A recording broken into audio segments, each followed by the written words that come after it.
right. And again, thank you so much. Casey. For everyone watching at home, please introduce yourself and tell us about you. Oh, well, thank you for watching. My name is Casey Hoffman. I am a 32-year-old lawyer from Menominee, Michigan. For those of you doing the math, that means when I'm the same age as Joe Biden, it will be the year 2068. I'll just repeat that. When I'm the same age as Joe Biden, it'll be the year 2068. And I am in this race because I think we need to change our tone. I wonder a lot what my grandpa would think about politics today and about this race. He moved to Menominee in 1968, and he never graduated from college, never went, but he was a good man, and he worked really, really hard to give my family a better life. He owned Holiday Lanes Bowling in Menominee, Michigan. And admittedly, they couldn't afford a house and a business, so they built an apartment above the bowling lanes. He worked really hard to give my dad a better life. My dad worked really hard to give me a better life.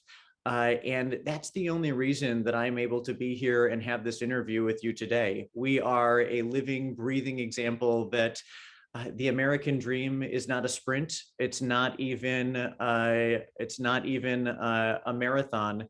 It's a relay race. We don't get to see every generation cross the finish line, but we hand the baton forward, and we hope that the next generation will carry it further than we could.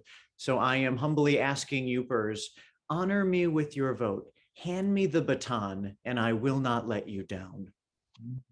Yeah, thank you. And now just maybe a little bit more is kind of going to be my next question. Tell me about how your background has, maybe a little more about how your background has led you to entering the race this year. Yeah, I think it's important to have someone with experience, but I think it's also important to have someone with the right experience. When I was getting a business degree at Albion College, I was also working as a bank teller, helping long lines of tired customers. When I was getting a law degree at Marquette University Law School in Milwaukee, taking night classes, I took night classes because during the day I was working in retail on Black Fridays, helping to pay for those tuition dollars. And when I was at Northwestern University at the Medill School of Journalism in Chicago, I was a waiter, helping lots of customers. You want someone with that kind of experience. It makes you look out for the little guy. It makes you nicer to people. And I'm really, really happy and really pleased to be running as a lawyer who has a full life experience of being someone who has to work for a living. Yeah, thank you. And now, following the last general election, there's a lot of talk about democracy being at risk through voting methods or the soundness of our elections. Thoughts on that in the past and moving forward? There was recently a critical test of leadership in the election in the 108th district. All three candidates in the 108th district, except for Mr. Kurt Perrin, were elected by the Menominee County Republican Party as voting delegates to the GOP state convention in Grand Rapids, Michigan. Dave Preston, Mark Simon, and myself were all tasked with nominating the best attorney general possible. And Dave Preston never showed up to the GOP convention. Mark Simon voted for Mr. Tom Leonard, who is a very establishment candidate. And I voted for Mr. DePerno. Mr. DePerno is the nominee for the Republican Party. He has taken election integrity and security seriously since day one. And if you believe in election integrity and security, I am your candidate. Right, and thank you. And now another topic here with the likelihood of abortion access being on the ballot in November. What's your stance on that proposal? I am 100% pro-life, and I am very, very proudly endorsed by Right to Life of Michigan. I think that Michigan needs to have a conversation about what kind of abortion policies it wants as a state in the future. Michigan is not Massachusetts, and Michigan is not Utah. I suspect that public policy will fall somewhere in between. Hey, thank you. And if elected, what would you do to improve mental health care access in the Upper Peninsula? There is a mental health care crisis in the Upper Peninsula. If you are experiencing a mental health care crisis and you end up in an emergency room, chances are a social worker is going to look down at you and say, don't worry, everything's going to be okay. We'll get you into an appropriate facility in 1 to 2 weeks, or during the pandemic, 1 to 2 months. That's completely inappropriate. We need mental health care on demand. And part of that starts by addressing our opioid crisis. We have a drug problem that has really exacerbated our mental health problem.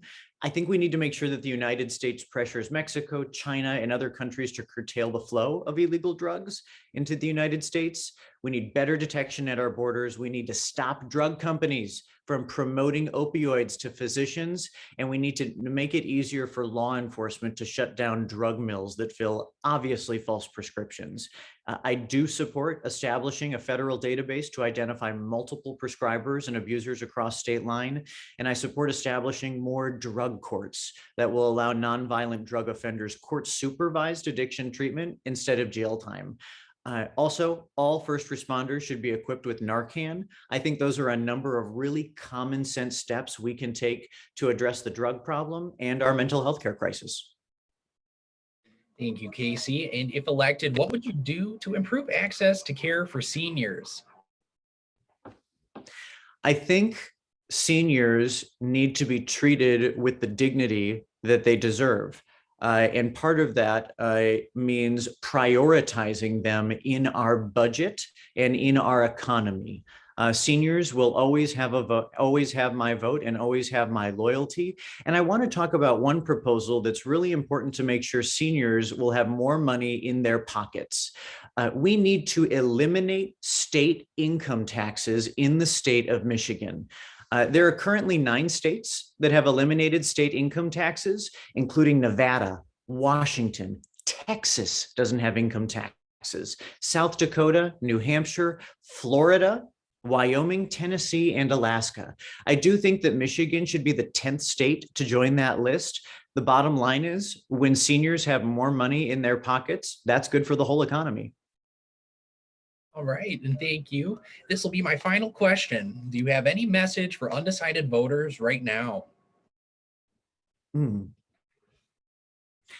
Thank you for being open to the idea of a younger generation of leadership. When I am Joe Biden's age, it will be the year 2068. When I am the same age as my competitors, it'll be the year 2048. I am not focused on the next 4 years. I am focused on the next 4 decades. I have clear eyes, a full heart, and if you honor me with your vote, if you hand me the baton, I will not let you down. All right. And thank you so much for going over everything. I really appreciate you taking some time today to chat. Jesse, it's a pleasure. I can't tell you. Call me anytime you want an interview. I mean, you can feel free. You've got my direct line.